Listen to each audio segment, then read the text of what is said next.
वित्त मंत्री ओपी चौधरी हीरक जयंती समारोह में हुए शामिल।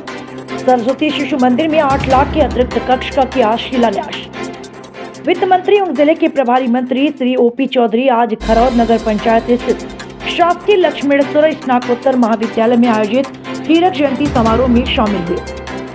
कार्यक्रम को संबोधित करते हुए उन्होंने कहा कि हीरक जयंती जैसे आयोजन भारत की समृद्ध बौद्धिक और आर्थिक विरासत का स्मरण कराते हैं। उन्होंने कहा, पहली सदी से 17वीं सदी तक लगभग 16 वर्षों तक भारत विश्व की सबसे सशक्त आर्थिक शक्ति रहा है। श्री चौधरी ने कहा कि भारत ने विश्व को शून्य जैसा महान आविष्कार दिया, जिस पर आज की संपूर्ण गणना प्रणाली आधारित है। नालंदा और तक्षशिला जैसे प्राचीन विश्वविद्यालय इस बात के प्रमाण हैं कि भारत प्रारंभ से ही ज्ञान का केंद्र रहा है। उन्होंने कहा, वर्तमान समय टेक्नोलॉजी और इनोवेशन का युग है। ऐसे में शिक्षा को समय अनुकूल और व्यवहारिक बनाना अत्यंत आवश्यक है। शिक्षा समाज के समग्र विकास की सबसे मजबूत नींव है। उन्होंने प्रधानमंत्री श्री नरेंद्र मोदी के नेतृत्व में देश के तेजी से हो रहे विकास का उल्लेख करते हुए कहा कि शिक्षा इस विकास की आधारशिला है। इस अवसर पर महाविद्यालय द्वारा प्रकाशित स्मारिका दर्पण ग्रंथ का विमोचन किया। कार्यक्रम में जनप्रतिनिधियों एवं अतिथियों ने भी अपने विचार रखे। इसके पश्चात वित्त मंत्री श्री ओपी चौधरी ने सरस्वती शिशु मंदिर उच्चतर माध्यमिक विद्यालय खरौद में 8 लाख रुपए की लागत से निर्मित होने वाले अतिरिक्त कक्ष का शिलान्यास किया।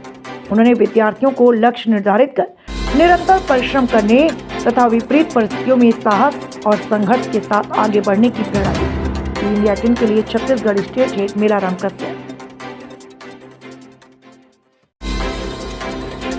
सम्मान का विषय है कि इस ऐतिहासिक नगरी खरौद में एक ऐतिहासिक महाविद्यालय जिसका नाम आप सब जानते हैं लक्ष्मेश्वर शासकीय महाविद्यालय, इसके आज 7 वर्ष पूर्ण हुए हैं और इस कार्यक्रम की महत्ता को समझते हुए हमारे प्रदेश के सम्माननीय वित्त मंत्री और हमारे जिले के प्रभारी मंत्री आदरणीय ओपी चौधरी जी ने अपना अमूल्य समय इस कार्यक्रम को दिया। साथ में अध्यक्ष के रूप में आदरणीय चंद्रशेखर देवांगन जी ने अपना अमूल्य समय इस कार्यक्रम को प्रदान किया।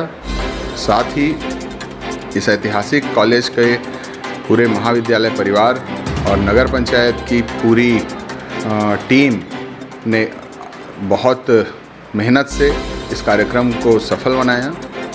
ये एक ऐतिहासिक दिन है और स्वर्णिम अक्षर में इसको इतिहास में दर्ज किया जाएगा। महाविद्यालय के उस समय के मनीषियों को, सामाजिक कार्यकर्ताओं को मैं आज प्रणाम करना चाहता हूं, जिन्होंने इस अंचल में शिक्षा की अलग जगाई और इतने अच्छे एक महाविद्यालय का निर्माण किया और उस समय शिक्षा के संबंध में सोचा। उस समय जो शिक्षा प्रासंगिक थी उसको उन्होंने आगे बढ़ाया और आज हम सब की जिम्मेदारी है कि भविष्य के लिए जिस तरह की शिक्षा की आवश्यकता है, जिस तरह की स्किल की आवश्यकता है, उस दिशा में हम सब सोचें और इस महाविद्यालय प्रांगण को और प्रासंगिक बनाते हुए आने वाली युवा पीढ़ी के भविष्य को संवारने की दिशा में काम करें। और आज हीरक जयंती का उत्सव यहाँ पर मनाया गया। इस अवसर पर मैंने सभी पूरे संचालन समिति के साथियों को, सभी हमारे फैकल्टी मेंबर्स को मैंने इसकी अपील की है, रिक्वेस्ट किया है और आने वाले समय में हम सब मिलकर के इस अंचल के बेहतरी के लिए काम करते रहें। सर, हीरक जयंती का एक कार्यक्रम का बहुत प्रतीक्षित कार्यक्रम आज संपन्न हुआ और काफ़ी समय से हमारी मंशा थी कि हम ओपी चौधरी को इनवाइट करें हमारे यहाँ के लिए करके, और ये सेमेस्टर एग्ज़ाम के कारण डिले हो रहा था। आज हमारा ये कार्यक्रम सफल रहा, इस बात पर हम संतुष्ट हैं। किस टाइप का कार्यक्रम था? क्या कार्यक्रम ये 60 वर्ष पूर्ण होने पर हीरक जयंती का एक कार्यक्रम आयोजित था। इसमें क्या है कि हम छात्र छात्राओं के कल्याण के लिए कुछ सब्जेक्ट, नए सब्जेक्ट खास करके साइंस सब्जेक्ट की ओपनिंग के लिए और बच्चों को रचनात्मक मोटिवेशन के लिए खास करके इनवाइट किए थे, क्योंकि वे युवाओं के प्रेरणा स्रोत के रूप में जाने जाते हैं। इसलिए हमारी दिली इच्छा थी, वो जब कलेक्टर थे तभी हमने एक समय निवेदन किया था कि सर आकर के हमारे छात्र छात्राओं को मोटिवेशन प्रदान करने का कष्ट करेंगे करके, वो हमारी जो अभिलाषा थी पूर्ण हो गई।